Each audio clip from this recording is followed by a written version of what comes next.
Get close. This guy this morning, just a one run all of a sudden.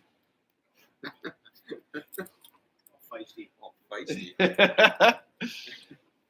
Well, welcome to the Cannabis Connection. I am your host, Christopher Carr. Very excited to be here broadcasting live at the NCIA Cannabis Business Summit. Today we have two special guests, Rich Cardinal, Managing Director of Next Big Crop. He will be moderating the panel, Cannabis Tissue Culture, Preemptive Action to Reduce Disease Incidence, Pesticide Use, and Crop Laws. It's going to be a fun panel at 1:30 today. Just a lot there. So just a little bit about Rich. I mean, maybe you can introduce yourself. Sure. Yeah. I'm the managing director of Next Big Crop. We do management services, application work, compliance work, design, install, basically turnkey services for cultivators, dispensaries, manufacturers. As the managing director, my responsibilities are a lot of business development, a lot of client relations, and really heading off our operational department. So, in the field most of the time. I'm a cultivator by background, and we've been doing this for about 5 years as this company, and all of us have been doing it for a lot longer before then. We're out of Denver, Colorado. Denver, Colorado. Great. Well, welcome to South Bay, Central Coast. Thank you. And my other guest here is Joe. He is the COO of General Cannabis, a trusted partner to the cultivation, production, and retail facets of cannabis business. General Cannabis Corporation is an example of success in microcap acquisitions with his experience managing Next Big Crop cultivations, and is an example of success in microcap acquisitions with his experience managing Next Big Crop cultivations and operational Iron Protection Group for security, and Chieftain for branding and apparel. Maybe Joe, you can give us a little introduction about yourself. I like the way you're reading that. It's always good to be personal. Yeah, so I've been COO of General Cannabis since March. I've been in the industry for about 5 years. So prior to that, I was the chief marketing officer for Dixie Brands out of Denver as well. And really have focused on the marketing, PR, and operational side of growing and scaling startup businesses. And that's kind of what I do at General Cannabis, with oversight over each of our different companies that we own, that you mentioned earlier, on Protection Group, Chieftain, and Next Big Crop. Today I'm just here living in Rich's shadow, you mentioned earlier, on Protection Group, Chieftain, and Next Big Crop. Today I'm just here living in Rich's shadow. Thanks for all that support. That's cool. Well, I'm so happy you guys are here, and I'm so happy to Grasslands. Big ups. Thank you so much. It's been a pleasure. So let's jump right into a little bit of what I'd like to cover. So in our own little personal introduction, we talked about California's growing pains of coming into compliance. We're 6 months in. There's a lot of analogies and metaphors going around. One I like is we're flying a plane as we build it. And I think that's from Lori Ajax, the chief cannabis czar for the state. And it's true. I think a lot of, whether you're a retailer or even cultivator here, in my experience in Santa Cruz, you may have had something under a temporary regulation. Now you have to kind of look at these annual applications. In your professional experience, what advice can you provide to operators in California as far as setting themselves up for success when trying to come into compliance? Maybe like some key points that you think. Yeah. Absolutely. I think issues that California operators haven't had to deal with include compliance. They include issues that California operators haven't had to deal with include compliance. They include passing microbial tests, pesticides, keeping them. Basically they're going to be tested for residual pesticides. All of these new regulations are going to require them to adjust how they do things. So that's going to require more upfront capital, new systems. They might have to invest in sterilizers for their air, which is a totally new, upfront investment that people out here, if you haven't had to have your product tested, you're probably not going to drop all that money to do that.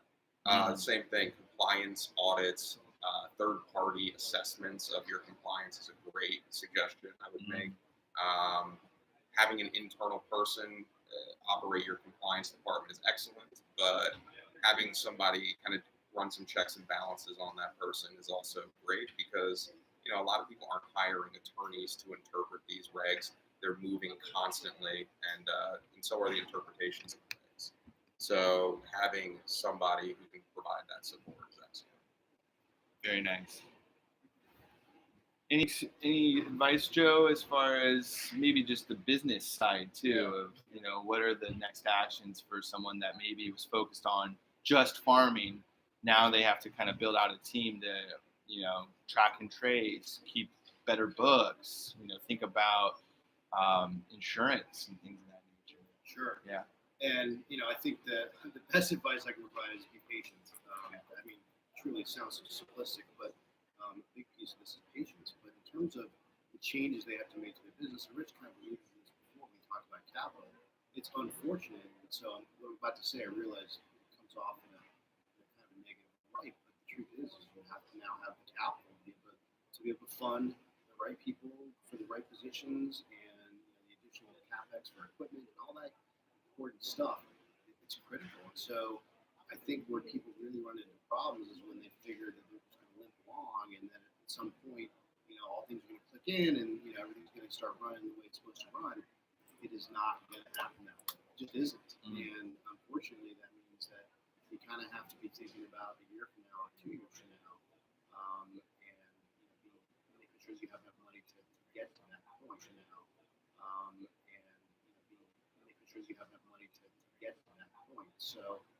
And then, next step is if you have the capital in place, it's hiring the right people. So when you've got a legacy kind of model here in the past 20 years, you've probably got people that you're super loyal to, that have been with you forever. And in some cases, they know a lot about the very specific things that you do with your facility, your organization. But in order to be able to scale and grow, keep up with that compliance, sometimes you have to potentially leave those people behind a little bit and find new people that understand compliance and regulation. Maybe it's capital is a challenge. You hire a legal counsel, and maybe get rid of some of the other people you've been working with.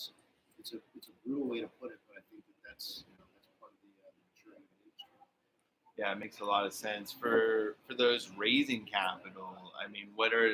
These obviously these kind of events and these kind of networking opportunities are essential, and I think that is an ongoing suggestion is when there are these things happening that you have representation or that you're participating or engaging with this. But do you have any advice as far as your personal evolution in this space, going from maybe, like you said, you had a background in cultivation?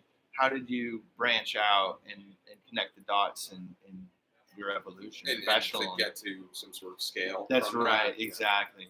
A lot of it is just kind of happy consequence of being in the right place at the right time. Sure. That's important. huge. We got to be proactive to get to that, to be in the right place. We're from Colorado.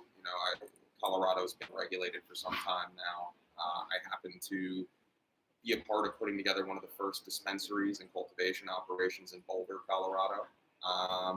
But regulation and kind of the evolving just the regs from Boulder and from Colorado kind of forced us into this scale because if you remember, originally you could be independently a dispensary, you could be independently a cultivator. In 2009, I believe, is when this happened. Everything had to go vertical. So now these medical operators, they're not allowed to just be a dispensary, and even if that's what that person loves and that's what they're great at, now all of a sudden they have to be a cultivator. Interesting. And that has, that caused a lot of shotgun weddings, caused a lot of breakups afterwards. And, and that's what drove us to basically get to that scale is, okay, now we have to provide 75% of our own medicine to our patients. So going up to that scale was necessary to meet the demand, but then also it's become necessary to keep your production costs down. It's really hard to produce a reasonably cost pound in a 5,000, 10,000 square foot warehouse.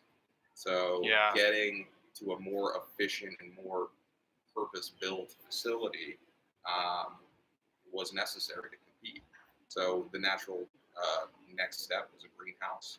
And I was lucky enough to be in a great situation and operate one of the It was the largest medical greenhouse for cannabis in Colorado for about maybe 2 years, which it's only an acre facility. At this point, it's not really, what you're seeing out in Salinas here, in these big facilities. But that being said, then it was.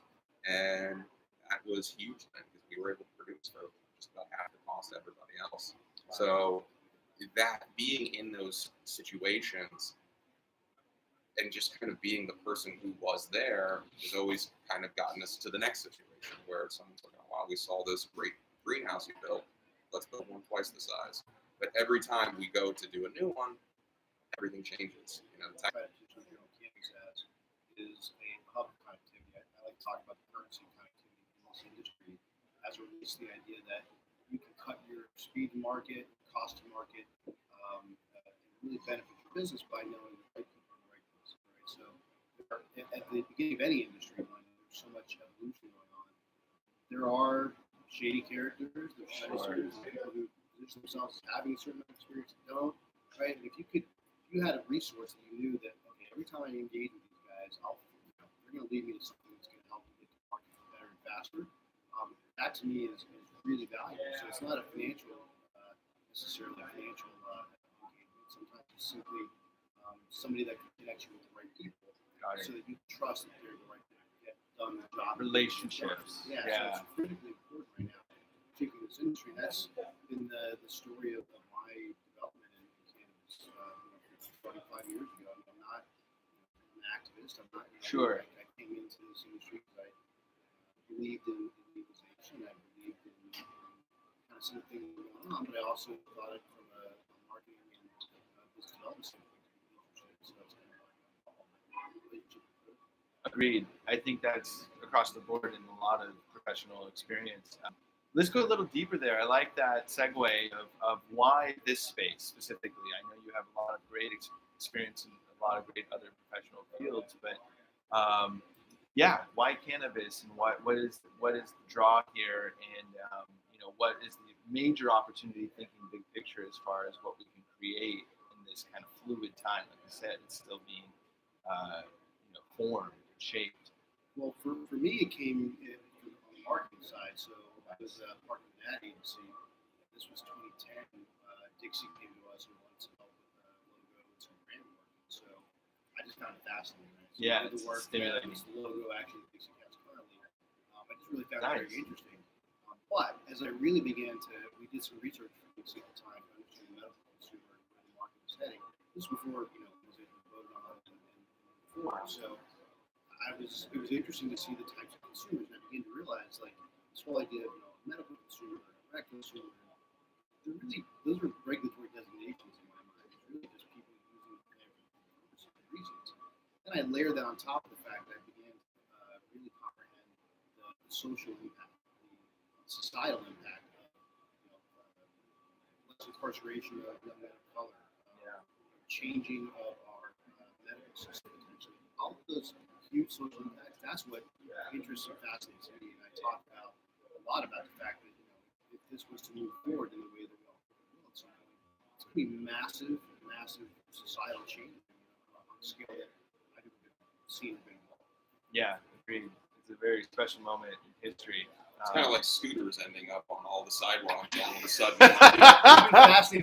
Did you go to? We're over here in San Jose. That's hilarious. Yeah. We have these electric bike rentals that are kind of like Burning Man bikes, but they're everyone's on bikes now. It's crazy. It's just very hip, and it is. It's amazing to see the amount of tourism right now. But and I live in Beach Hill, so I'm right in the thick of here's the boardwalk. My house is in the middle.